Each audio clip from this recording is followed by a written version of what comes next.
There's new fallout from the very controversial Operation Fast and Furious, the government program that sent thousands of guns into Mexico right into the hands of Mexican drug cartels. ATF officers were hoping the operation would lead them to the cartels, but the plan backfired big time, including one of those weapons being found at the scene of the murder of one of our U.S. Border Patrol agents.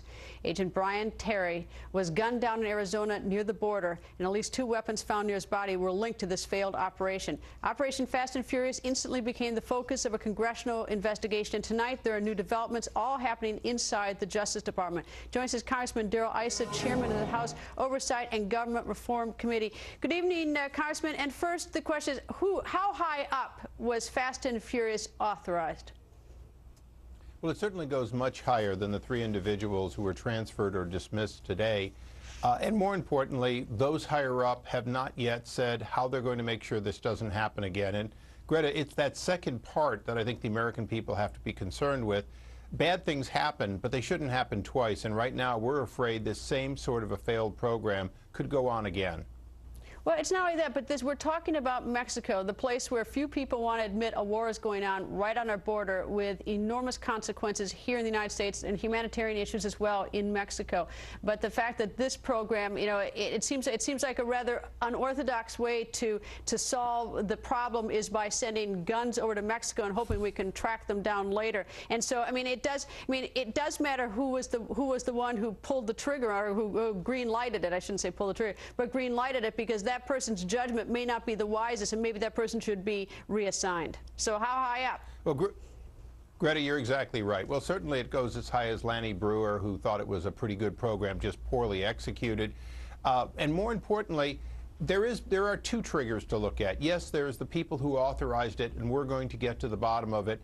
But, you know, Brian Terry's family, his mother, his siblings, they've never gotten a fair recognition of who's responsible. There are people who were part of the chain of those weapons that ultimately killed Brian Terry who have not been charged with any crime of this magnitude.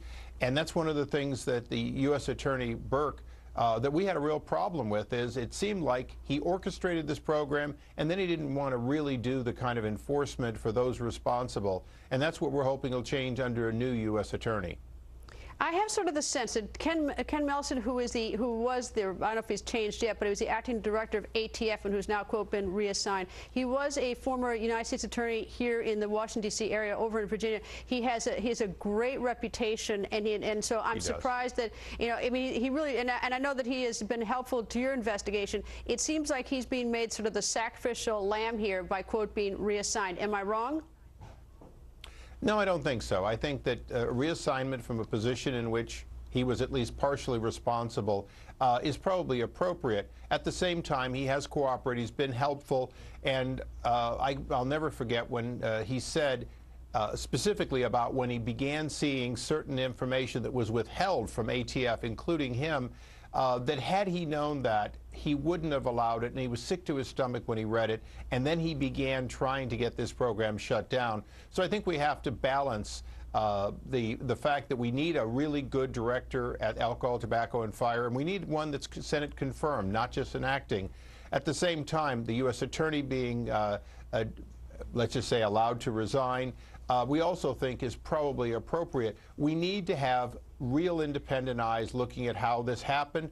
But unfortunately, one of the problems is some of the eyes that are watching this are high up in Eric Holder's office and had a lot to do with this happening.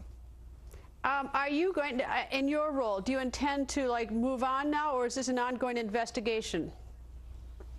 Well, Greta, there's 2 things we have to do to wrap up this investigation. First of all, we have to get to those responsible, which means we need the cooperation and the discovery we haven't been getting. Almost everything we have and almost everything Senator Grassley has, we've gotten from third parties who have given it to us at great risk. Why are they not giving it to you? I mean, don't you have the authority to ask for it, and aren't they supposed to turn it over at the Justice Department? Well, we've issued lawful subpoenas, and they have thwarted at best our subpoenas, often giving us information that's so redacted it's just black pieces of paper that used to be white before they put lines through it. We're hoping that changes.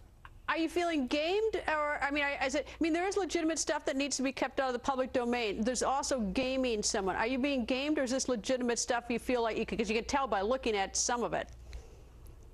Well, this is one of the problems. We have information that we've been given by third parties that then was redacted when the administration gave us their version of it. When we put them side by side, we know we're being gamed, and we think the time for the game should be up.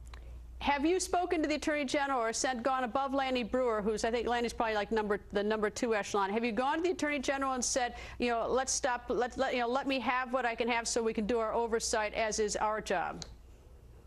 I have an arrangement to meet with the Attorney General when I get back to Washington. Actually, there was a request for me to have a conference call with him today or tomorrow, and I chose to wait until we get back because I do think now we need to work together jointly to get this investigation wrapped up with some satisfactory conclusions that we're not heading toward right now.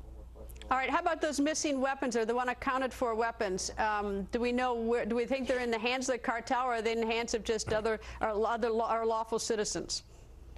No, they're in the hands of the cartel. We have confidential sources that have shown us why the administration's representatives knew these weapons were going to the cartels. Not mostly, not maybe, but virtually all of them. They knew that in the chain. And that's one of the reasons that we can't give up on this investigation is we know what they're not telling us, and we really need to have the cooperation that we don't yet have. Certainly for Brian Terry's family, they need to know this can never happen again. And also for those who are sort of being, quote, reassigned and being scapegoated, we need that for them, too, because that's not right if indeed that's happening to them. Congressman, thank you, sir. Thank you.